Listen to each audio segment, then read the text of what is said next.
할렐루야. 오늘도 하나님께서 우리와 함께 하십니다. 아멘.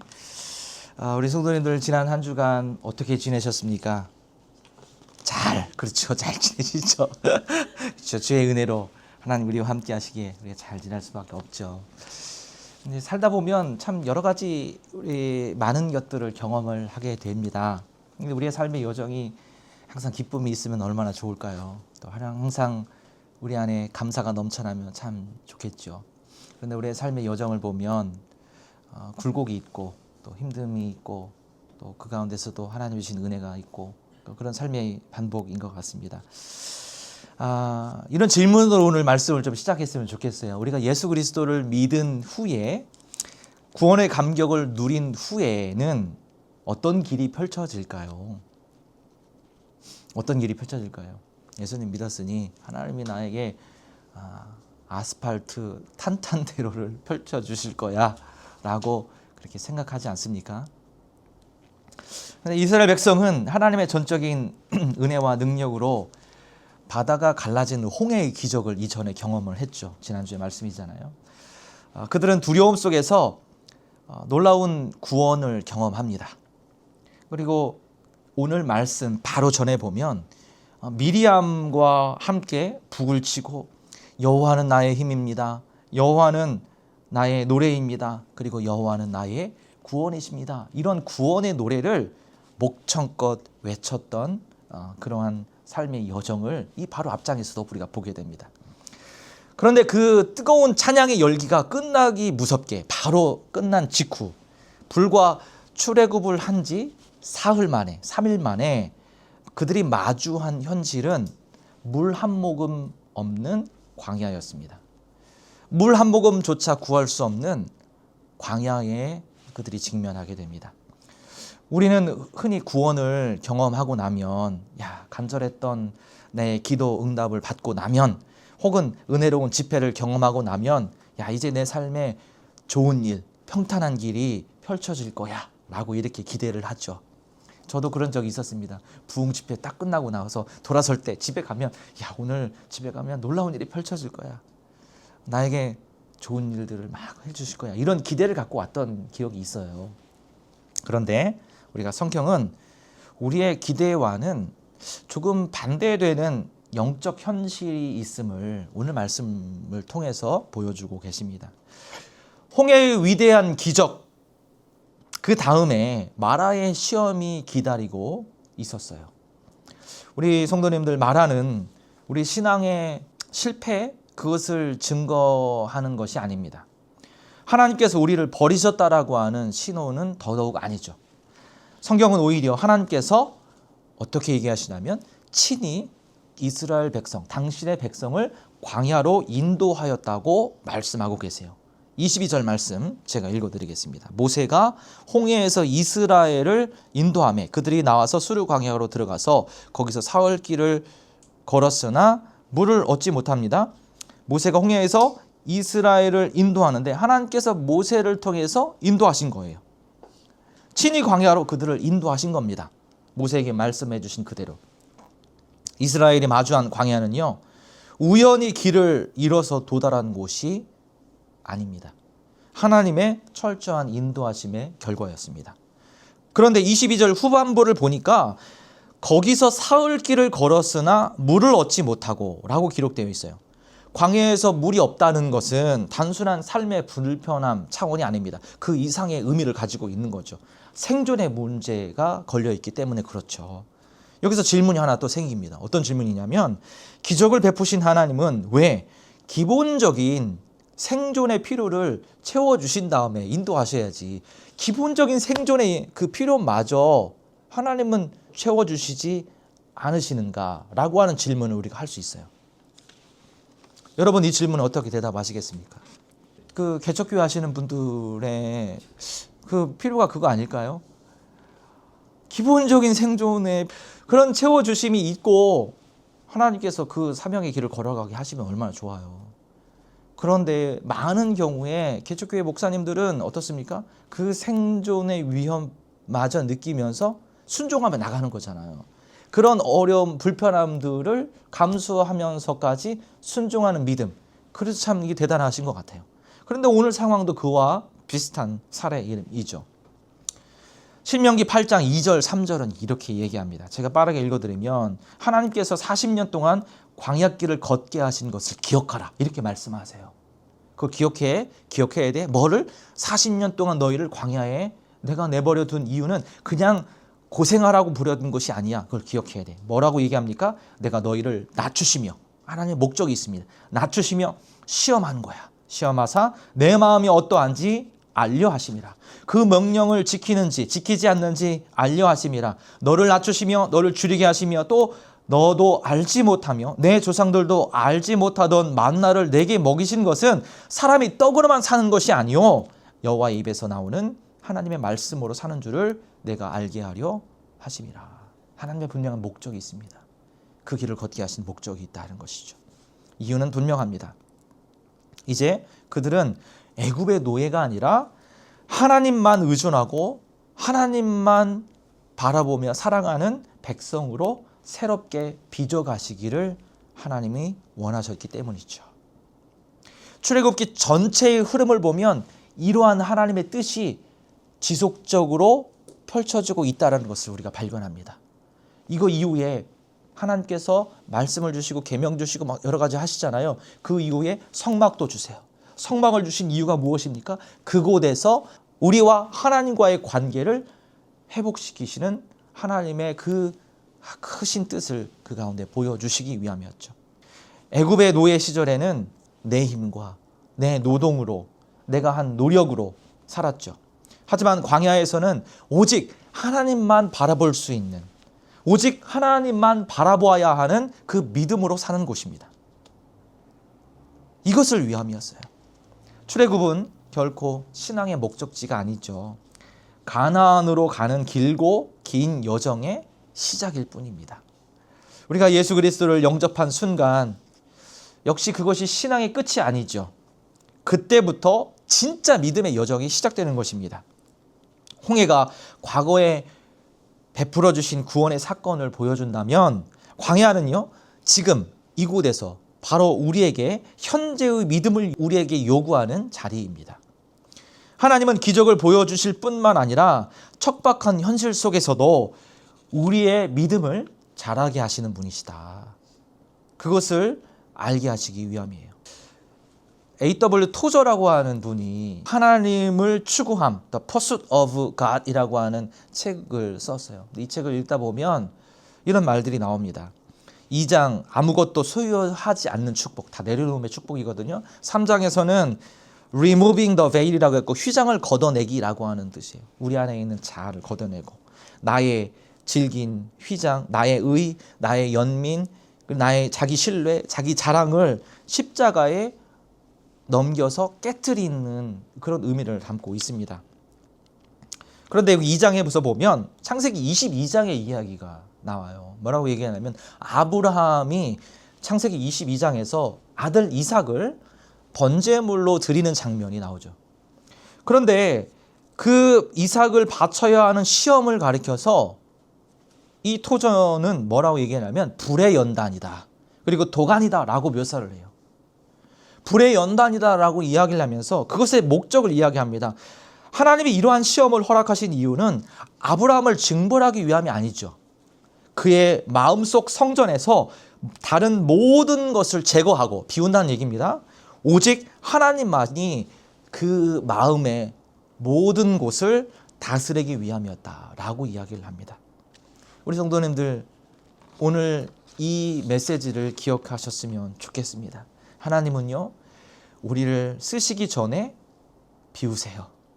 높이시기 전에 낮추시고요. 그래서 광야는 징벌의 자리가 아니라 하나님께서 우리를 당신의 거룩한 백성으로 빚어가시는 자리임을 기억하는 저와 여러분 되기를 소망합니다. 지금 우리는 어디 길을 걸어가고 있습니까? 광야를 걸어가고 있죠.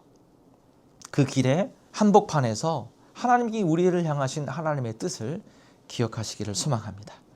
이스라엘 백성은 생존의 위기에서 간신히 겨우 물을 발견합니다. 23절 말씀 같이 한번 읽어볼까요? 스크린에 있습니다. 23절입니다. 시작. 마라에 이르렀더니 그곳 물이 써서 마시지 못하였으므로 그 이름을 마라라 하였더라. 더 절망적인 것은 발견한 그 물이 너무 써서 도저히 먹을 수 없다, 마실 수 없다라는 사실이에요. 히브리어로 마라라고 하는 것은 하지 마라에서 마라가 아니라요. 네, 마라는 쓰다, 비터라는 뜻을 가지고 있습니다. 쓰다, 괴롭다, 고통스럽다. 구약에서 이 마라라고 하는 단어가 여러 곳에서 등장을 해요. 오늘 말씀에도 등장하지만 룻기에서도 등장을 해요. 룻기에 보면 룻기 1장 20절에 나를 나옴이라 부르지 말고 마라라 하라 이렇게 얘기합니다. 여기서 마라는 하나님이 나를 심히 괴롭게 하셨다라고 하는 뜻이죠.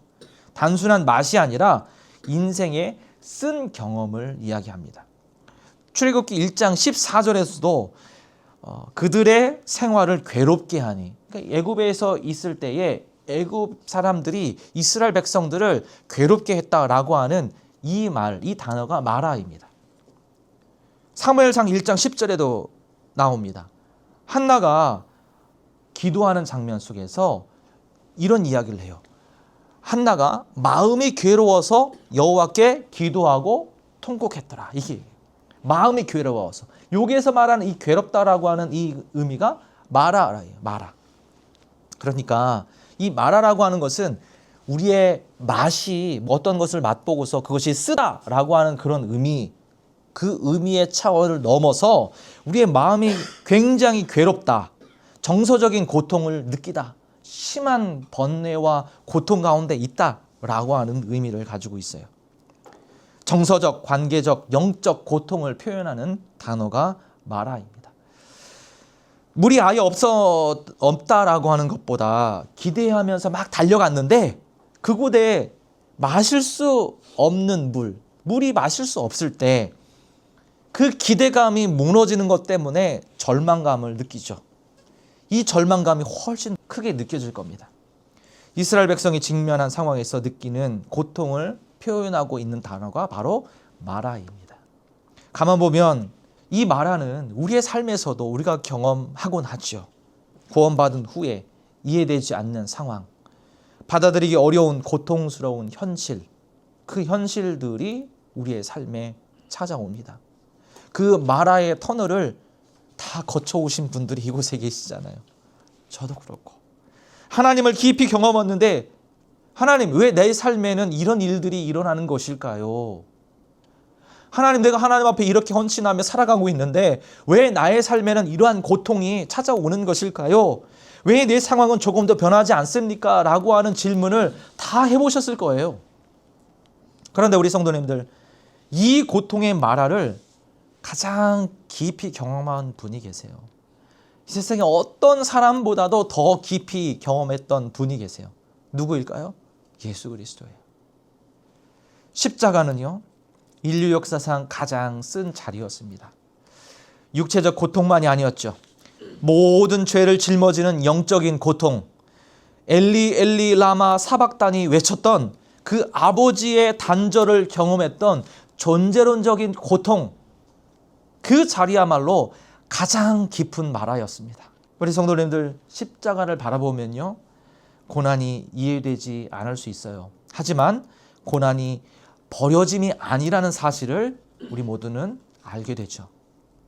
하나님이 침묵하신 것처럼 느껴질 수 있습니다. 하지만 하나님이 떠나신 것은 아니라는 사실을 그 십자가를 통해서 우리는 발견하게 돼요. 우리가 겪고 있는 이 마라의 고통 가운데 그 한복판을 지나갈 때에 우리 모두 십자가를 바라보시는 한 분 한 분 되시기를 예수님의 이름으로 축복을 드립니다. 그 십자가를 바라볼 때에 가장 깊은 고통 가운데 거하셨던 그리스도로 말미암아 그 그리스도가 우리 가운데 함께 하심으로 인하여 우리 가운데 참된 평안과 기쁨이 넘쳐나게 될 줄로 믿습니다. 그러나 여러분, 물이 쓰다는 사실보다 더 중요한 것이 있어요. 그 위기 앞에서 드러난 하나님의 백성들, 그들의 반응입니다. 저와 여러분들의 반응이에요. 불과 사흘 전만 해도요, 하나님은 나의 구원이십니다. 하나님은 나의 노래이십니다. 이렇게 외쳤던 사람들입니다. 그리고 사람들이 덩달아서 춤을 추던 그러한 사람들, 위기가 찾아오자 그들의 입에서 뭐가 나옵니까? 불평이 터져 나오는 거예요. 원망이 나옵니다. 제가 예전에 아주 인상 깊었던 한 집사님의 고백을, 이 말씀을 준비하면서 그 고백이 생각났습니다. 집사님이 전에 이제 차를 샀어요. 우리 목사님도 차를 사셨잖아요. 그 집사님이 아주 새 차를 사신 거예요. 그동안 공무원 생활을 해오시면서 차를 사지 않다가 새 차를 사셨으니 얼마나 좋겠어요. 그런데 새 차를 뽑고 나서 교회에 와서 이제 감사 기도하고 또 예물도 드리고, 하나님 이렇게 좋은 차를 주셔서 감사합니다, 이렇게 고백을 하셨다고 해요. 그런데 일주일도 되지 않아서 접촉사고가 난 거예요. 그 순간 이 집사님이 자기도 모르게 튀어나왔겠죠.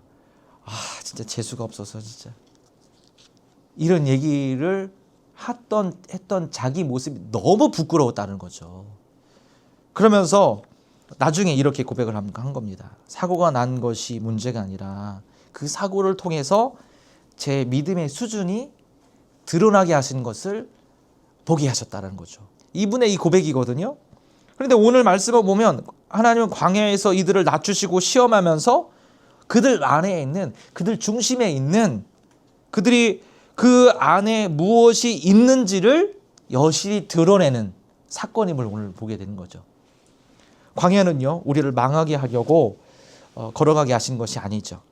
우리 자신의 실체를 보여주기 위해서 걸어가게 하신 거예요. 하나님이 우리의 삶 속에서 경험하는 마라, 그리고 광야의 길은, 그 광야길은 어찌 보면 우리의 모습이 어떤 모습인지를 밝히 드러내게 하셔서 우리의 모습을 보게 하시는 그 장면임을 오늘 말씀이 우리에게 전해주고 있습니다. 쓴물 앞에서 우리 안에 깊이 뿌리 내린 애굽의 사고방식이 있죠. 저도 있습니다. 지금 이렇게 목회자로 헌신하고 있음에도 불구하고 불쑥불쑥 튀어나오는 세상적인 논리가 있습니다. 불신과 두려움도 있습니다. 내 중심, 자기 중심성이 고스란히 우리 안에 있음을 저도 발견하게 돼요. 그러니까 쓴물은 우리의 믿음의 깊이를 측량하는 무엇이다? 거울이라는 거예요. 거울. 왜요? 쓴물은 우리를 멈추게 하고 질문하게 하고 하나님을 다시 찾게 하기 때문입니다. 하나님은 우리를 넘어뜨리기 위해서 시험하는 것이 아니죠. 우리 안에 무엇이 있는지를 드러내게 하셔서 정금과 같이 우리를 단련하시려고 마라를 허락하십니다. 우리의 쓴뿌리를 제거하고 신실한 하나님의 백성으로 서는 세종 우리가 교회, 또 이 자리에 함께 예배드리는 모든 성도님들 되시기를 예수님의 이름으로 축복을 드립니다. 아멘. 이 절망의 마라에서 결정적인 전환점이 일어납니다. 24절입니다. 우리 한번 같이 읽어보겠습니다. 24절 함께 읽습니다. 백성이 모세에게 원망하여 이르되 우리가 무엇을 마실까 하매, 백성들은요 모세를 향해서, 아니 사실 하나님을 향한 거죠. 하나님을 향해 원망을 막 쏟아냅니다. 하지만 모세의 반응은 어떻습니까? 25절 말씀에 보니까 모세가 여호와께 부르짖었더니, 모세의 반응은요 백성들처럼 원망하지 않았어요. 원망 대신에 무엇을 선택합니까? 기도를 선택했어요. 기도.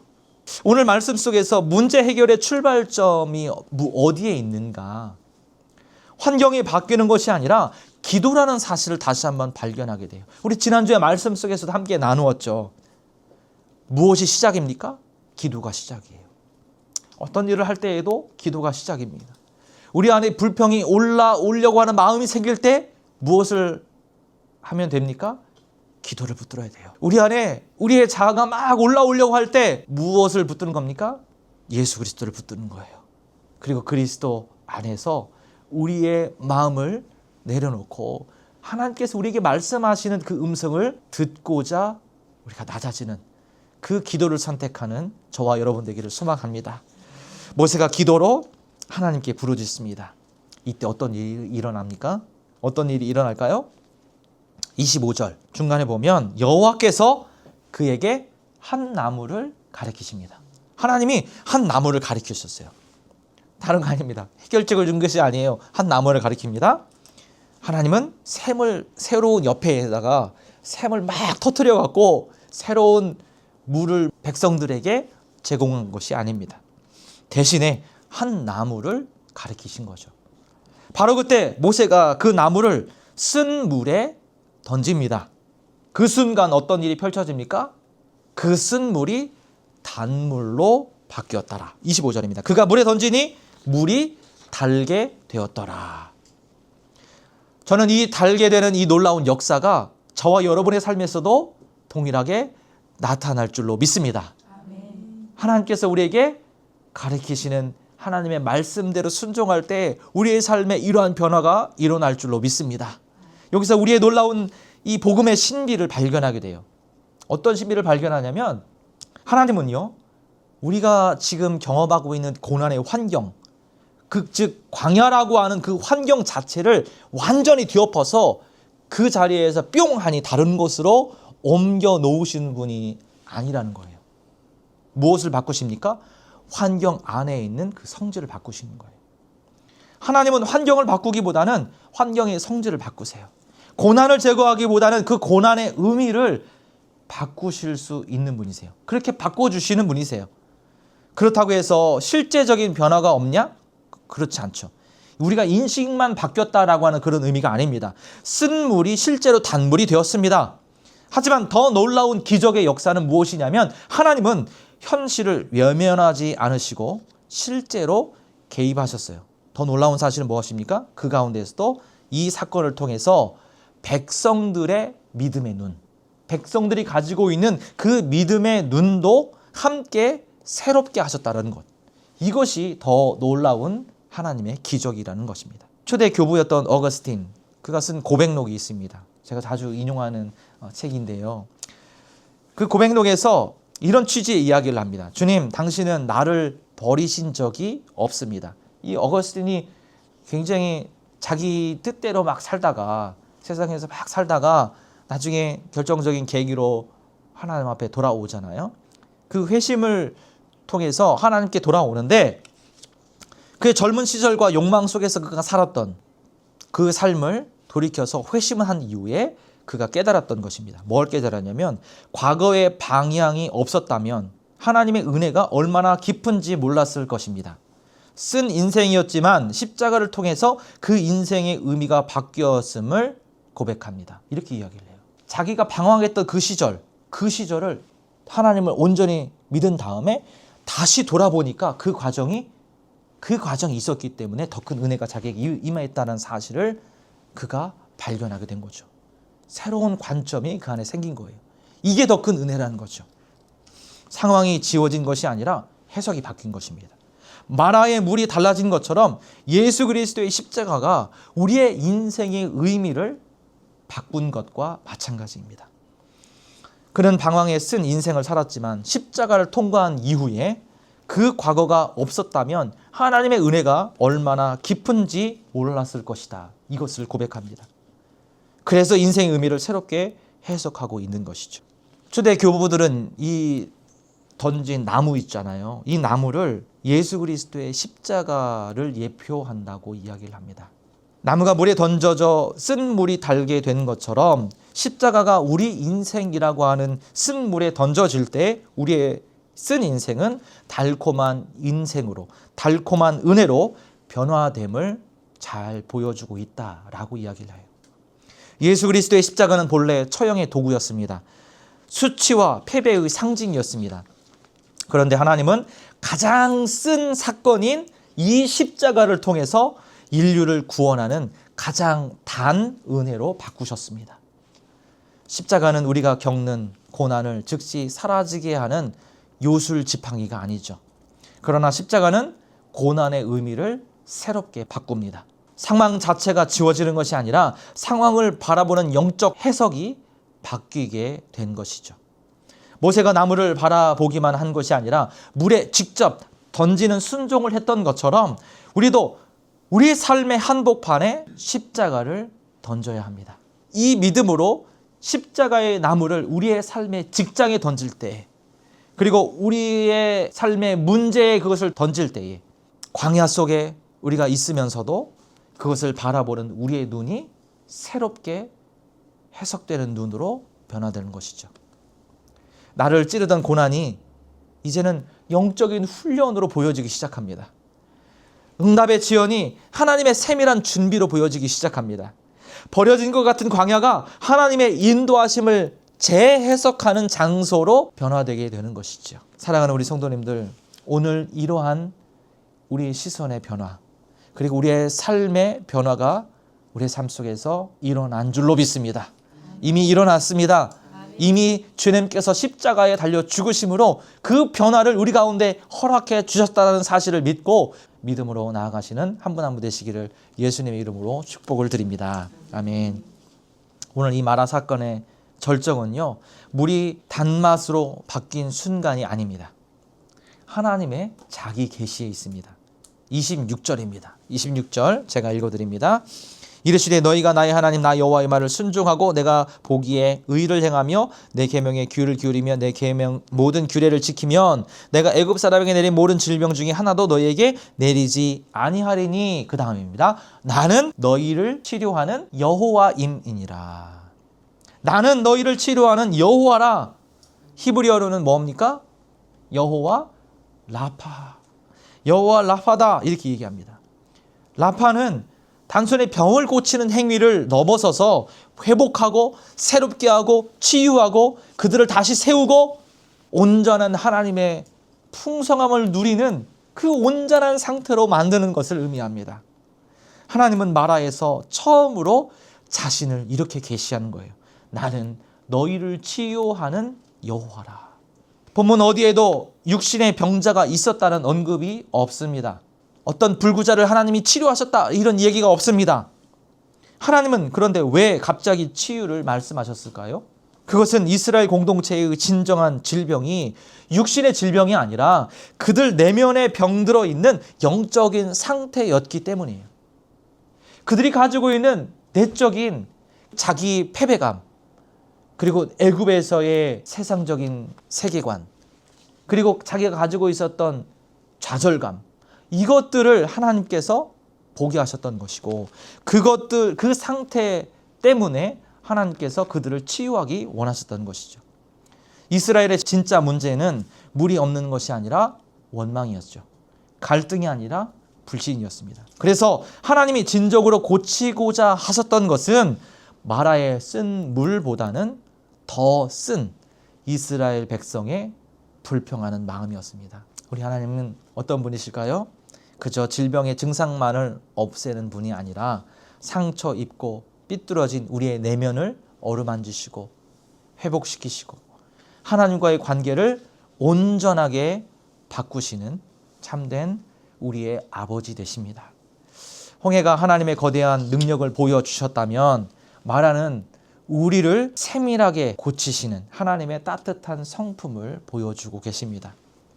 진정한 치유는 단순한 우리의 문제의 해결이 아니라 하나님과의 관계의 올바름, 그것임을 기억하시는 저와 여러분 되기를 소망합니다. 우리 삶의 십자가의 나무가 깊이 던져질 때 비로소 불평과 원망으로 병든 우리의 영혼이 치유받고 회복될 줄로 믿습니다. 불평이 올라올 때 어떻게 하실까요? 십자가를 바라보십시오. 고난의 순간에 십자가를 기꺼이 감당하신 예수 그리스도를 주목하여 보는 저와 여러분 되기를 소망합니다.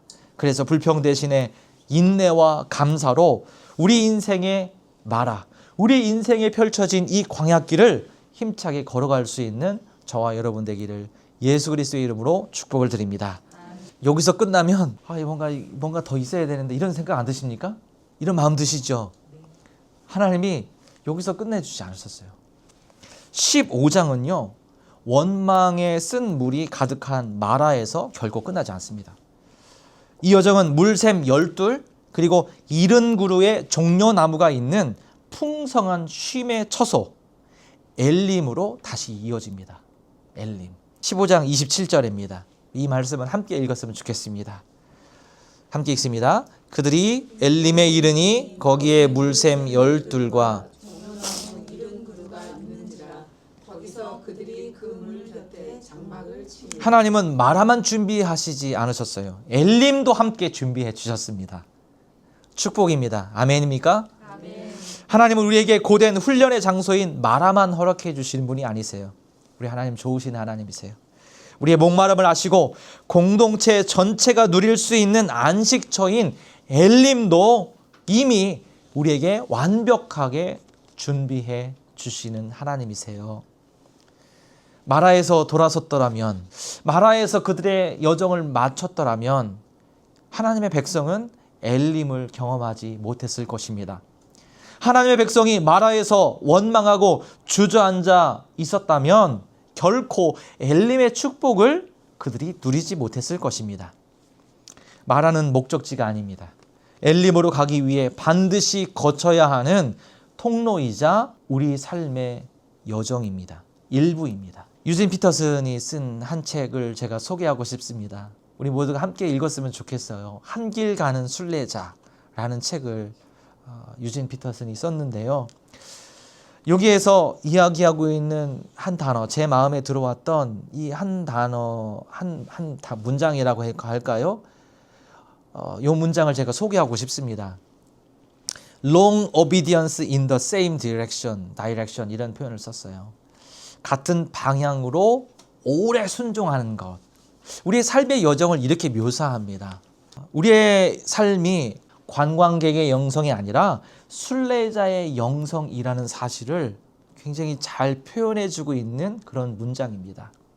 Long obedience, 오랜 인내, 오랜 순종, 오랜 하나님을 향한 우리의 삶의 여정 속에서 하나님의 말씀에 따라서 살아가는 그 인내의 시간들, 그 시간들이 어디를 향해? Same direction, 같은 방향을 향해 하나님 앞에 드러내는 우리의 삶의 여정이 되기를 소망합니다. 이런 마음을 가지고 있어요. 신앙은요, 홍해를 건넜던 한순간의 감격으로 끝나는 것이 아니라 쓴 물이 흐르는 마라를 묵묵히 지나고 때로는 넘어지면서도 다시 일어나 하나님을 신뢰하며 걸어가는 긴 여정입니다. 엘림은요, 폭발적인 그들의 감정 속에서 얻게 되는 쉼이 아니었습니다. 마라와 같은 곳에서도 십자가를 붙들고 방향을 잃지 않은 순종의 끝에 주어지는 하나님의 은혜입니다. 사랑하는 우리 성도님들, 지금 혹시 마라의 쓴 물 한가운데 서 계십니까? 기대와는 전혀 다른 현실 속에서 기도해도 꿈쩍하지 않는 우리의 문제 앞에서 찢겨진 어떤 관계의 갈등으로 괴로워하고 계시지 않습니까? 기억하십시오. 고난은 결코 끝이 아닙니다. 마라는 우리의 영원한 종착지가 아니라는 사실을 기억하시는 저와 여러분 되기를 소망합니다. 시험 너머에는 무엇이 있습니까? 쉼이 있습니다. 그 훈련 뒤에는 무엇이 있습니까? 엘림이라고 하는 하나님의 공급하심과 회복과 치유가 있습니다. 하나님은 쓴물이 있다고 은혜를 거두시는 분이 아니라 그 쓴물을 단물로 바꾸시는 분이시죠. 오늘 원망을 멈추고 기도를 선택하십시오. 우리의 가정과 일터, 병든 육체와 상처받은 마음이라는 쓴물 한가운데에서 예수 그리스도의 십자가를 붙드시는 저와 여러분 되기를 소망합니다. 그 십자가를 붙들 때 치료하시는 여호와 라파의 하나님, 우리의 삶의 쓴 경험을 십자가의 단 은혜로 바꾸시는 하나님, 그 하나님이 우리의 인생도, 우리의 삶의 문제도 단물로 바꾸실 줄로 믿습니다. 그래서 우리로 하여금 마라의 훈련을 지나서 마침내 예비하신 엘림의 풍성한 안식, 그리고 약속의 땅으로 인도해 주실 것을 믿고 믿음으로 걸어가는 한 분 한 분 되시기를 예수님의 이름으로 축복을 드립니다.